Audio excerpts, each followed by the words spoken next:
This video is brought to you by MoviePalette.com. Hey everyone, do you have a favorite movie that you would love to hang on your wall but you can't think of what scene or what poster to get? Well, now you can get the entire movie on one high quality canvas. With MoviePalette.com, you can get every scene from your favorite movie, or more specifically, the dominant color of every scene from your favorite movie in chronological order on a great high quality canvas.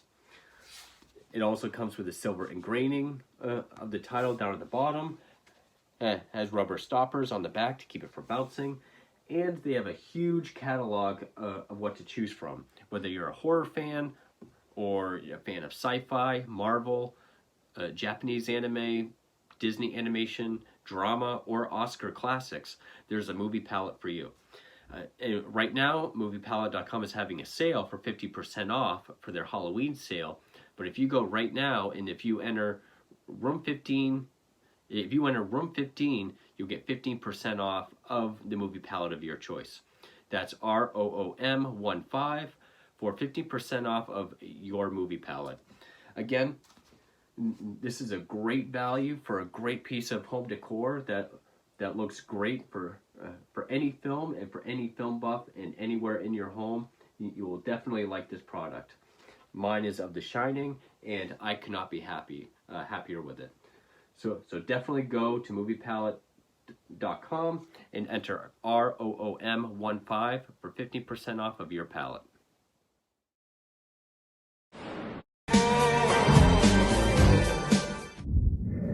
Hey horror fans, welcome back to Road 237, back with another review.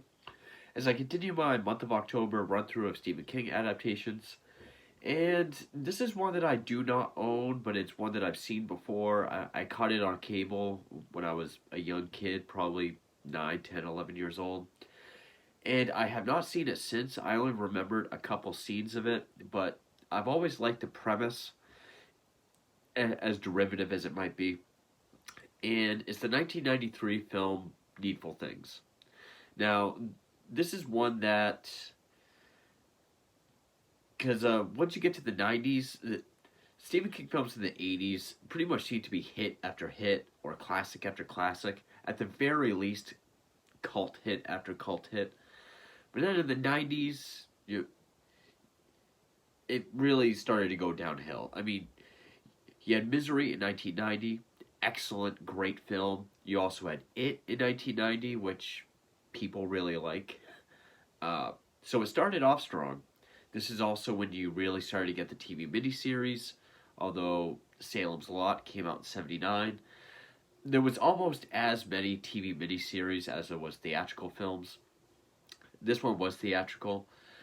But this is when you really kind of get into the bad, laughable, or forgotten era of Stephen King. And I would have to say this film kind of hovers in between forgotten and bad. I mean, it's not a totally bad film. There are things that work about it. Ultimately, its execution is not that great, but I really do like the concept. Now, it's based on the 1991 huge novel of the same name, mostly known for being the last Castle Rock story, which Made Uptown, that Stephen King made, where a lot of his stories take place, like Derry. In fact, there's even a line in this film that I kind of liked. It kind of made sense, where it was just like, go on, put this town out of its misery.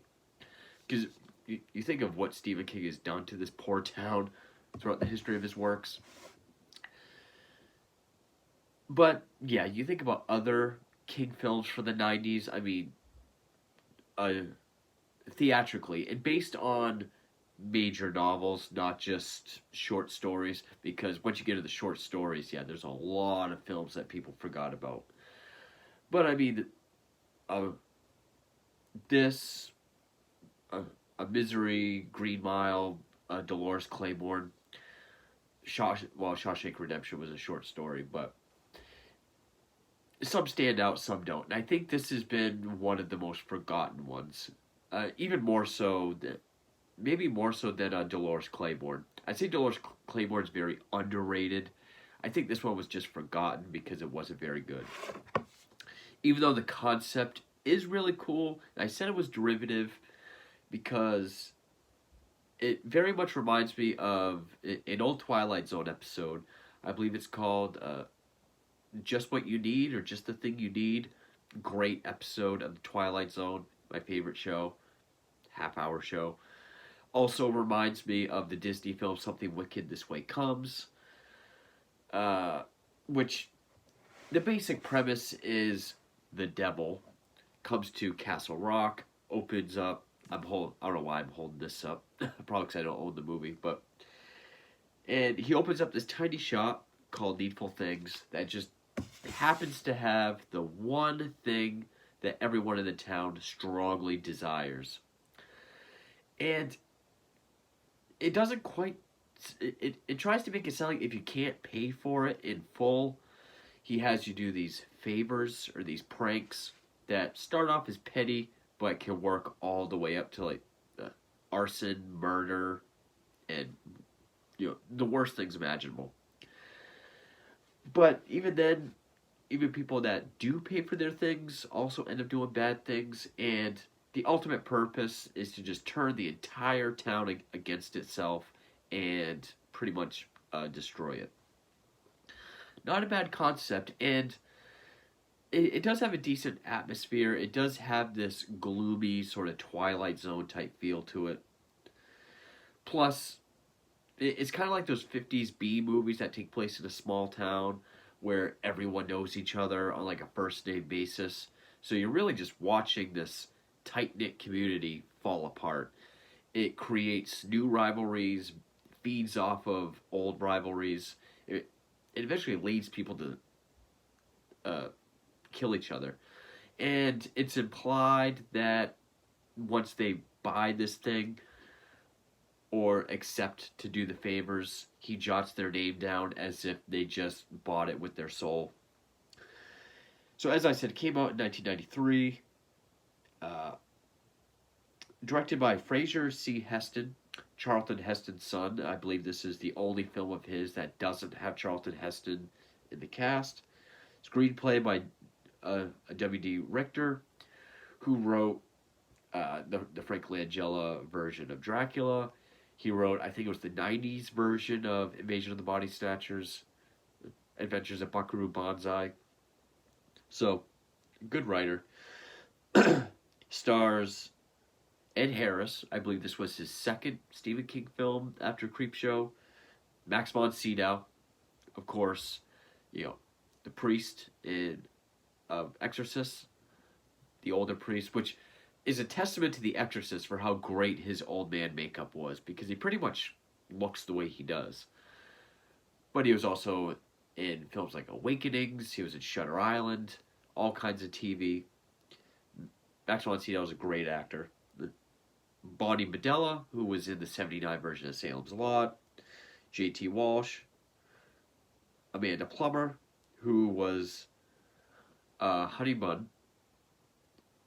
No. Pumpkin in Pulp Fiction. Which I keep forgetting. I keep wanting to say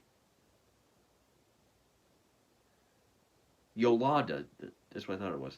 Honey Bunny in Pulp Fiction. She's really good in it. The acting teeters on camp and moments, like good moments. Tony Westman did the cinematography, and Patrick Doyle did the score, even though there are a lot of moments with classical pieces of music, like Ave Maria, Blue Danube, In the Hall of the Mountain King by Edvard Grieg. It has classical pieces as well, which for the most part work. They are fun sequences. I love classical music. It doesn't work throughout the whole sequence, but there are parts of it that really work. Like a Blue Danube when this kid's throwing apples through his neighbor's windows, or when Honey Bunny is putting up all these parking tickets with insults and embezzlement written all over the selectman's house. And now there's two versions of this film. There's one that's 2 hours and one that's 3 hours. Both are on YouTube, and I watched the original 2-hour version. Maybe the 3 hour version is closer to the book, which again, I have not read the book. I've heard it's pretty tedious. I heard it's kind of a tough read as far as like patience and as much as it drags. And the movie kind of does that as well. It does kind of drag. The first half is very repetitive, where you're just seeing people go into the shop. They're shown the one thing that they want. But you see them get electrocuted. They're shocked by it. They have their vision of what it could give them or why they want it, and then them doing their prank, their favor, their evil deed. So it's pretty repetitive for the first half. The second half really drags, which is Ed Harris really trying to figure out what's going on in the town, figuring out it's Leland Gaunt, which is a Seedhouse character, and the climax. It doesn't really lead to much. It is kind of anticlimactic and really it borders on camp and silliness, even from Seedow's character. Now, I mentioned the atmosphere. It does have this nice, sort of gloomy Twilight Zone sort of air to it. I'm not sure where it was filmed. It didn't say where it was filmed, but like a lot of King adaptations, if it was filmed somewhere else outside of New England, it did do a good job at creating, a very New England, Maine small town. I'll say Ed Harris was a very good character actor, but he's just kind of there, at least up until the climax. Then he really gets to chew some scenery. This is Max von Sydow's film. I mean, he's awesome in it. Even if he's really chewing the scenery, or if his lines are kind of campy or silly, his delivery is always commanding. He kind of reminds me of almost like a Peter Cushing or like a Christopher Lee, where even if the lines are dreadful, he always brings class to it, like this dark class to it. And I do like how the film goes on. It's not like a slow reveal to like a completely different form, but like when he's alone, like his teeth are rotted, he's got these long nails. I did like that, show he's otherworldly. But there's really not a whole lot to say. I mean, maybe this would have worked as a TV movie, but then again, I look at his other stories that gave that got the TV miniseries treatment, and there's really just not a whole lot to say about this movie. I mean, if it was intended to be 3 hours, maybe a TV movie. Because I do feel like it should have been fleshed out more, because we're supposed to believe that everyone in this small town what possessed, I guess. It is really not even until the climax when everyone kind of speaks of it. He made me do this. He made me do that. But we really just focus on the actions of maybe 4 or 5 people. And I mean, we could have had a montage of, say, a dozen people doing maybe smaller things. Like when we focus on the first customer, which was an 11-year-old kid, we focus on these 2 women, a turkey farmer and Honey Bunny. They've had this rival. We focus on like what they do, sort of the town drunk, I guess. And then there's like this a Catholic and Baptist father and priest that have a rival, but it doesn't really flesh that out. And then it just shows other people in the shop. And it's not like it's really violent or grisly enough. So, I mean, if you did transition it to television, it's not like it would have taken anything away, save for really just language. I mean, get some F-bombs. People get called the cocksucker a few times because it's New England. And I did find myself, there's not like this through line that really helps pull you through the film. It really is two different halves. People loving the store, finding what they've needed, and then sort of seeing what they do to people, and then Ed Harris looking into it, and sort of the town's effect of what everyone's done, and the town really just kind of falling apart. And the even though that sounds good, I just feel like the execution was kind of lackluster. And I mean, it's not a badly shot film, especially establishing shots, exterior shots. It looks good. But I mean, like, it starts out with the 11-year-old going to the turkey farm and taking mud and turkey shit, throwing and smearing it all over his neighbor's white sheets that are hanging. Of course, she thinks it's Honey Bunny. Honey Bunny has a Rottweiler that she hates. So she keeps making these remarks about getting to her dog. Then the kid has to go back and throw apples through the window and breaking everything that's inside. And then this other guy buys a Letterman's jacket. He has to go kill Honey Bunny's dog. That's really the only thing of violence. I mean, we don't see it, but when Honey Bunny comes home, she opens the door and there's the skinned dog hanging there. It's very quick. It doesn't really look like a skinned dog. But that's another reason that makes me think it might have worked as a TV movie, because when something violent does happen, we cut to the next scene as if, it was cut from cable. Like, this one guy goes to kill his wife with a hammer.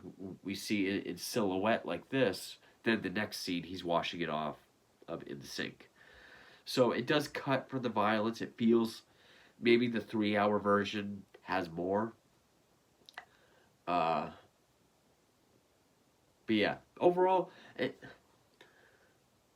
I guess I can see why it was. If this came out in the 80s, I could definitely see why it was more forgotten, because the 80s is full of awesome Stephen King movies. Even the lesser ones are cult hits from the 80s, like Children of the Corn, Maximum Overdrive. But the bad ones in the 90s really don't stand out as cult films. They're just really bad films. I mean, The Mangler, Lawnmower Man, Night Flyer. Those are just like the films, not the TV ones. But then you got the TV films like Tommyknockers, Langoliers, Sleepwalkers, which was a theatrical film.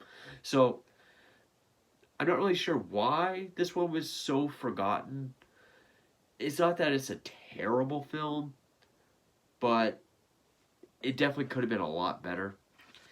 Now, the climax pretty much, okay, everyone, well, also, the only objects that appear to have any kind of supernatural pull, because a lot of them, like the Mickey Mantle baseball card that he sells the kid, it's really more of, him having to do it for CDAO.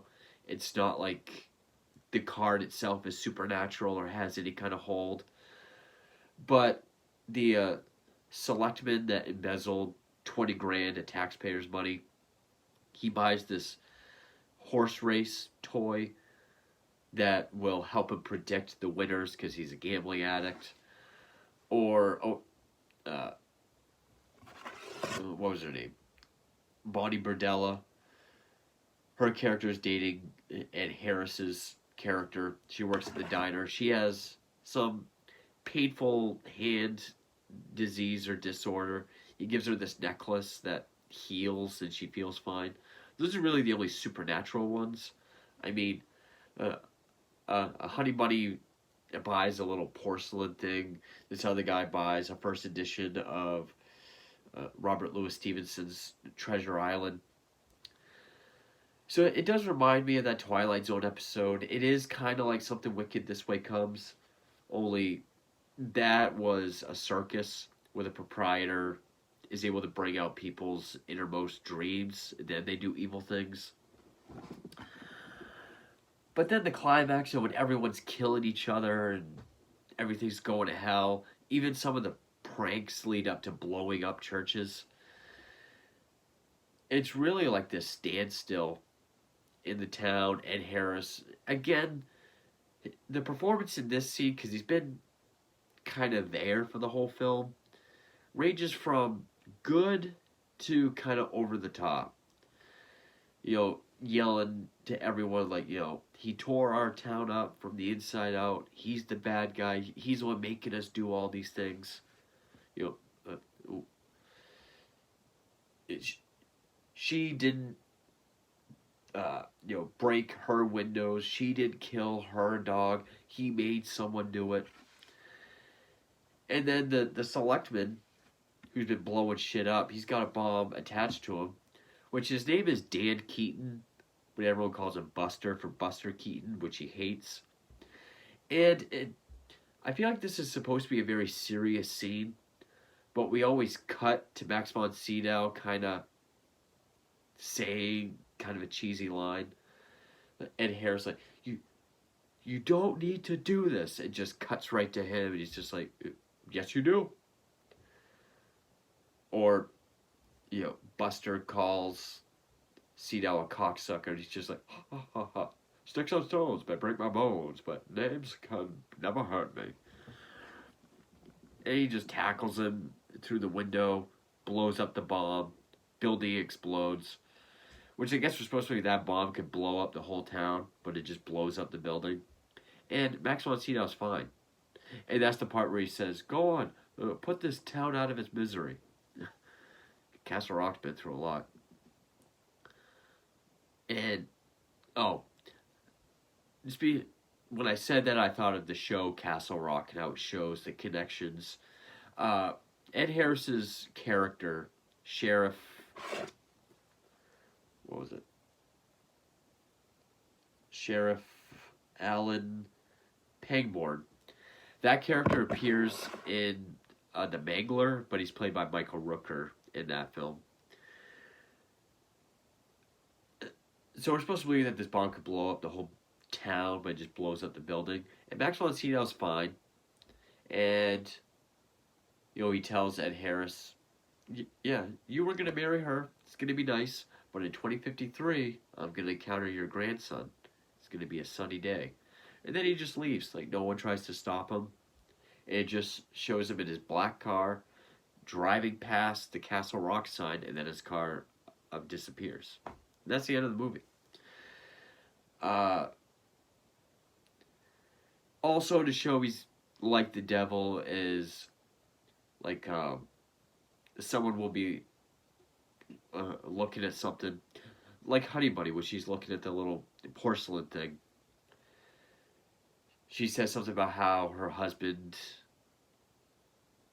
she brings up her husband. He says something, he's like, that he's passed away. He can read people's minds. He tells people, like, it's awful what happened to your husband, even though she hadn't said anything yet. So, like, he knows who everyone is. He's the devil. He knows everything. So I think Max von Sydow worked. It's definitely his film. I really like the concept, but in most cases, just the execution wasn't that good. It does feel like it's made for a TV movie. Maybe it's because all the cuts are in the 3-hour version and it's just not edited that well. It feels more like a cut, like something's missing rather than just cut to a different scene. And maybe it would have worked as a TV movie. Maybe the 3-hour version is better. Maybe sometime I'll go through the 3-hour version. But I wanted to at least do the theatrical cut. So, yeah, that's 1993's Needful Things. I can definitely see why I forgot so much of it. It is definitely a title. I mean, for being a pretty big, major novel, definitely another one people don't talk about. Not as much of a shame as, say, Dolores Claiborne for not being talked about, but yeah, this movie definitely could have been more. So stay tuned for more Stephen King films. I did find a few more on YouTube that I don't own, so I'll be doing those as well. And thank you for watching.